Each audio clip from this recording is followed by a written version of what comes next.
know stuff. How do you know historical material? How do you know and decide that the Pilgrims came to the New World for religious freedom? Physical evidence. Pardon? Physical evidence. Physical evidence. Yeah, eyewitness. And eyewitness accounts. And what else? Lots of people writing about it. Lots of people wrote stuff about it at the time. We can track what they wrote. We can see what they did. We can track, for instance, how they related to the Native Americans. We can see the laws they passed, because we still have records of that stuff. Yeah, and lots of you have lived long enough to have seen sort of Thanksgiving switched around, and the reason the Pilgrims came switched around, right? I mean, the textbooks say different things. Why is that? Partly because we view things through our experiences. The view of religion and its place in society has changed. And the view of Christianity has changed in this culture.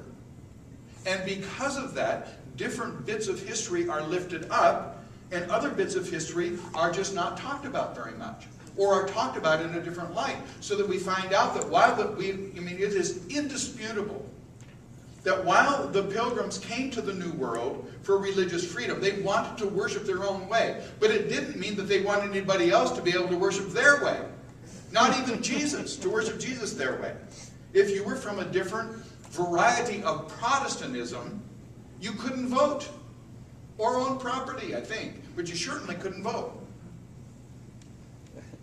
History is often determined by the people who write them. For instance, I understand the Romans never fought a offensive war. It was always defensive. Of course, they conquered a whole empire defensively. The Romans, So one of the truisms is, history is determined by the one who writes it and who owns the printing press. Yes, the Soviets demonstrated that. And by the by, and so did the church. We wrote history for a long, long time. So the question is then, is history completely up for grabs? Is it whatever anybody says it is? No. That is the view, of many. That's the whole issue of deconstruction. Deconstruction is you lay your presuppositions over history, and then it is what you say it is. And the question is there anything underneath it? And how do you decide? Is it really true? Well, that's what I mean by the physical.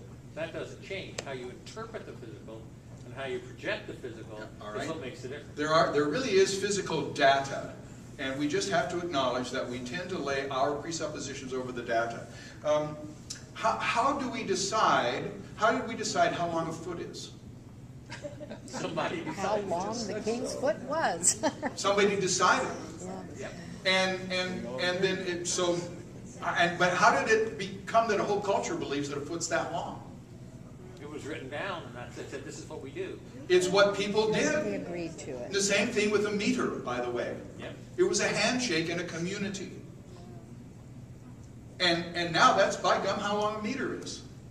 And in the government they have this, they measure that thing like down to things that are so small you can't even see them with a regular microscope.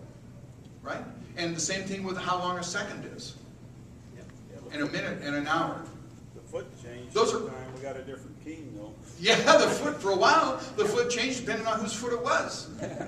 Right. It's kind of like a cubit. Well, that's my cubit right there. Okay, so, but lest we think differently, by the by, do you know that, science is a community. Science exercises authority by being a community. It is the scientific community that decides the standards of proof and truth. So Einstein said E equals mc squared. And science went, yeah? What makes you think so? And the community has standards of how you prove mathematical formulae. And it has standards of how you test theories like E equals mc squared. And over the subsequent generation, both physical experiments were conducted and what are called thought experiments were conducted. Son of gun, it turns out light really does bend. And it turns out that you can actually demonstrate that the gravitational field bends. Now that just doesn't matter to me when I go home today, because it's just to Port Orchard. But the reality is that that is closer to describing the nature of the universe, and science tested it out and finally decided that describes the universe better. This works. Science operates by community. The American Medical Association, JAMA, the Journal of the American Medical Association, is a community of physicians having it out with each other about what is the best medical knowledge available. The Sheet Metal Workers Union does the same with, less snazzy materials. And the church is a community. Part of the reason to point this out is to make it clear that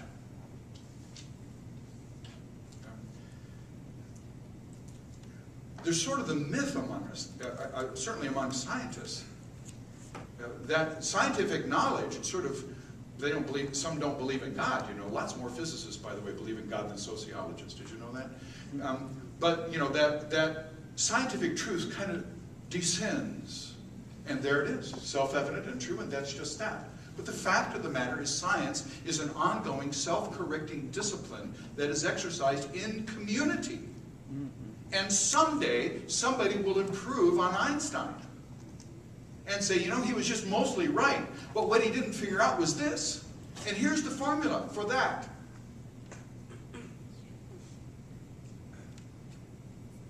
You probably just don't give a rip, but there it is. I love it. Human observation and reason are at the heart of most things. Here's the danger. Because my personal experience and my thinking about it is the only way I can access data and decide what is true. If I step in water, I get wet. I can access data about that and interpret it. When I look at a bathtub full of water, I think to myself, do I want to get wet? Because if I get in, I'm going to get wet. I don't need to find out each time if that's still true. I am confident it is still true. It's human observation and reason. Right? The fact that the Earth rotates around the sun is not different. Just snazzier instruments involved. The danger is that because that's the way we interpret and experience data, we will think that we are the measure of truth. But we are not. That's the only way we can know it. But Jesus is the measure of truth. And we can experience Jesus. And the early Christian church was a community that interpreted its experience of God in Christ and had to decide with the help of God, what does this mean about this guy who walks on water, heals, raises the dead, calms the storm, confronts the Pharisees and the Sadducees and all the bunch, and gives up his life and dies and is raised again. What does that mean about the nature of life in the universe? And is there a God? And if so, who is God? Do you see? So once you decide that Jesus really is the measure of truth, then it tells you something about yourself. You are not, but you can experience the truth. The Enlightenment said we are the measure of truth. That's at the bottom. That's humanism. Descartes, I think, therefore I am. He became the center of the universe.